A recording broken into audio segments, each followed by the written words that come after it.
Ceritanya itu gitu, waktu kecil saya kan masih anaknya 5 nih mbah ibu saya itu. Ibu saya kan nyusur pakai tembakau itu loh. Nyusur terus kan delalai apa ya susurnya itu ditaruh di dinglek dapur itu. Kan nggak tahu terus tutupnya itu ditaruh di itu dinglek itu lah nyenggol apa itu susure itu kan lengket itu ikut ke tutup ke itu udah dia kasih kelapa tutupnya ikut di situ kan otomatis aroma tembakonya itu bercampur dengan pondoh itu akhirnya kan nggak tahu tutup di situ taunya yang dikirim itu pusing semua mabuk tembakau itu yang masih teringat dari sekarang itu.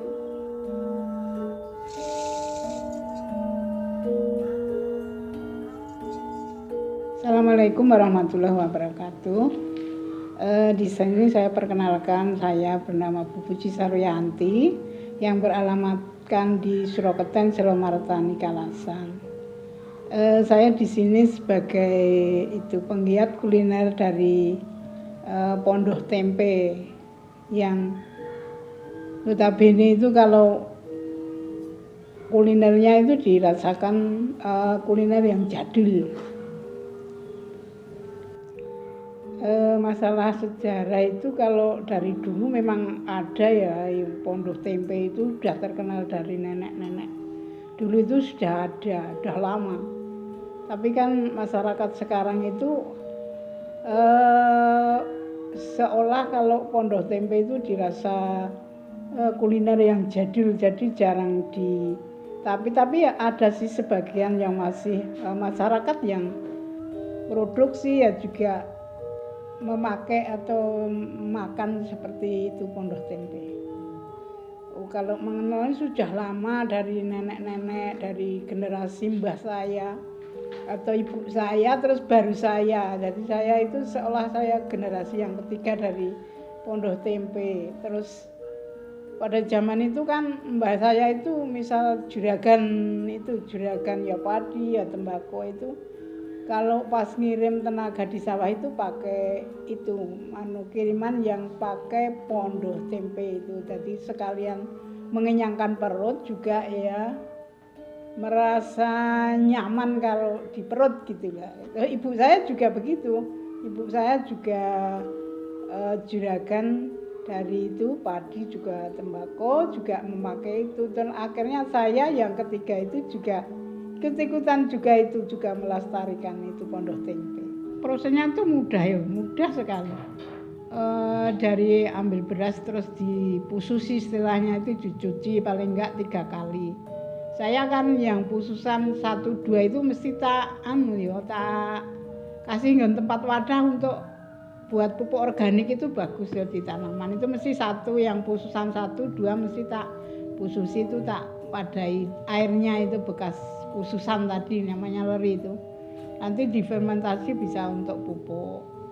Habis itu kalau udah dicuci bersih paling enggak 3 kali terus dikasih air paling enggak itu paling ukuranan 1 kilo itu 1 kilo beras ini ukurannya di atas ini airnya terus dimasak pakai itu kayu terus dimasak umup itu terus dikasih nunggu satnya itu loh airnya udah sat dikasih kelapa paling enggak 1 kilo ini kelapanya ya kurang lebih 1 butir kelapa terus diparut dikasih garam kasih salam terus di atasnya itu kalau udah sat tadi berasnya tadi dikasih situ terus ditutup terus apinya dikecilkan paling enggak setengah jam lah nanti udah matang itu terus tinggal itu menghaluskan ditumbuk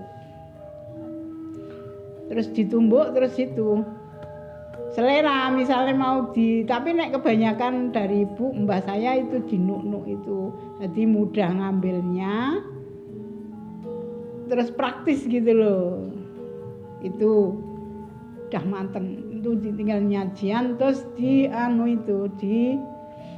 sama tempe itu tempe bacem kalau selera juga itu kalau, tapi ya kebanyakan kalau enak sih ya dibacem itu ya dia ada manisnya, ada gurihnya. Itu.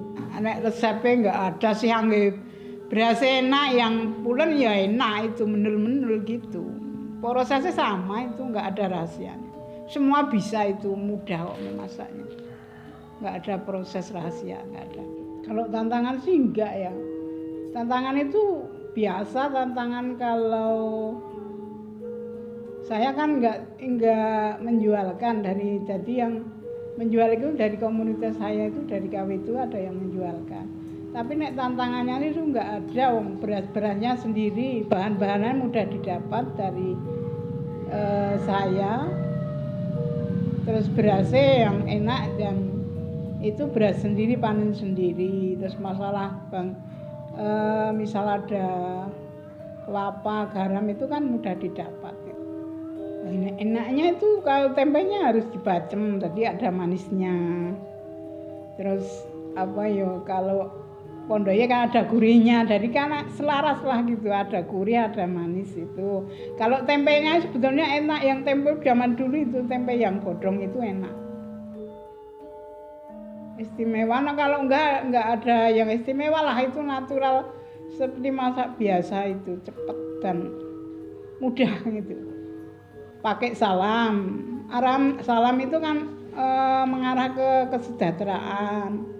Terus gurihnya itu juga dari kelapa itu kan enak gurih, terus dicampur manis, jadinya selaras gitu loh. Jadi kehidupan yang selaras gitu, enggak usah digawe-gawe. Jadi misalnya sejalan senatural mungkin itu filosofinya. Pokoknya inginnya itu salam sejahtera, terus menuju ke kemakmuran yang sempurna itu. Itu dari dulu mungkin itu ya warisan dari nenek ibu juga seperti itu ya. Jadi mudah membuatnya, terus praktis itu loh, nggak usah di cetak-cetak itu, nggak usah diiris itu. Kalau sekarang memang itu kalau yang itu dijual terus dipotong-potong itu. Kalau yang itu kan cepet buatnya, terus praktis yang di kepal-kepal itu nggak usah motong, langsung ngambil aja segitu udah kenyang gitu loh. Harapannya ya kalau aku sih dikenalkan sama anak-anak masyarakat. Kalau Pondok Tempe itu enggak apa ya, makanan yang jadul itu enggak. Makanan yang dulu udah dikenal nenek-nenek itu ya diwariskan lah, paling enggak dikenal masyarakat dan terjaga untuk anak-anak muda, misalnya anak-anak sekolah itu juga dikenalkan itu. Seneng, serasi lah gitu. Serasi untuk makanan, kalau anak-anak sih ya mungkin enggak terlalu suka. Kalau masih yang tua-tua mungkin masih bisa lah. Mbah pertama itu Mbah Pawiro Jembejo, terus ibu saya yang itu namanya Bu Kitri, terus saya juga enggak nyadar kalau itu juga mewarisi aku, enggak terpikirkan seperti itu gitu loh. Jadi masa kecil dulu tahu kalau ibu buat seperti itu, terus saya juga bisa, karena bisa tahu buat seperti itu kalau untuk ngirim. Tapi nek sekarang ya ketoke nek dikirim itu enggak enggak ada, orang do mau. Kalau orang tua sih mau, tapi nek anak-anak sekarang, muda sekarang ya sebagian lah ada yang mau, tapi enggak terlalu banyak yang kayak itu kuliner yang Pondok Tempe itu. Ceritanya kan aku punya KWT, terus saya ketuanya. KWT itu bergerak menyimpan gabah itu loh. Ada punya gudang di sana.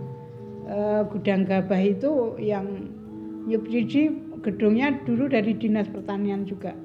Itu 2013 kayaknya yang ngasih gedung itu. Itu ada penyimpanan di situ bergeraknya.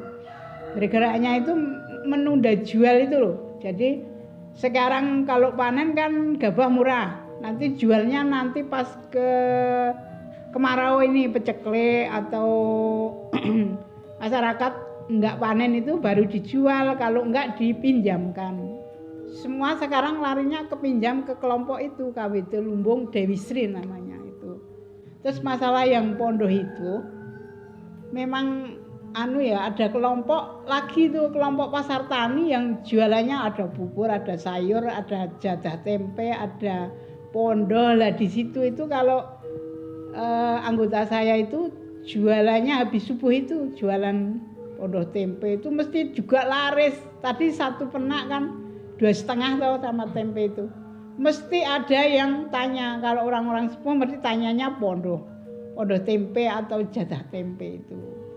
Itu ya mendukung dia, mendukung anggota saya itu jadi yang jualan. Jadi idenya dari saya, dia yang menjalankan itu anggota saya. Nyatanya juga sejahtera, bisa menyekolahkan, menguliahkan putune juga. Jadi setiap hari itu dia menabung, sehabis jualan dia menabung bu itu. Ternyata juga menumpang kesejahteraan ekonomi di putune keluarga anaknya itu juga menyokong. Oh iya, tetangga dekat saya anggap saudara juga. Karena apa? Kita selalu komunikasi. Mbak, besok mau ada UMKM, tolong ditampilkan. Nanti kalau saya nggak bayar dibawa sama Bu Puji. Ini udah sampai Cirebon, Bandung loh ini. Oh, mendukung sekali karena apa ya? Banyak pesanan. Misalnya mau kerja bakti, itu pesan saya 50 bungkus. Kalau mau ke sawah, mau ponjo Lombok, ponjo juga pesan saya seperti ini. Kalau bagi saya ya itu ya paling enggak dilestarikan lah, itu kan juga budaya dari nenek-nenek moyang kita. Jadi kalau enggak ya ikutlah dilestarikan, paling enggak dikenal, dijaga terus kuliner itu sampai hayat mesti ada lah. Wong itu juga nasi kita makan terus setiap hari. Jadi kuliner itu semoga terjaga dan dilestarikan. Dikenalkan pada cucu kita. Itu aja.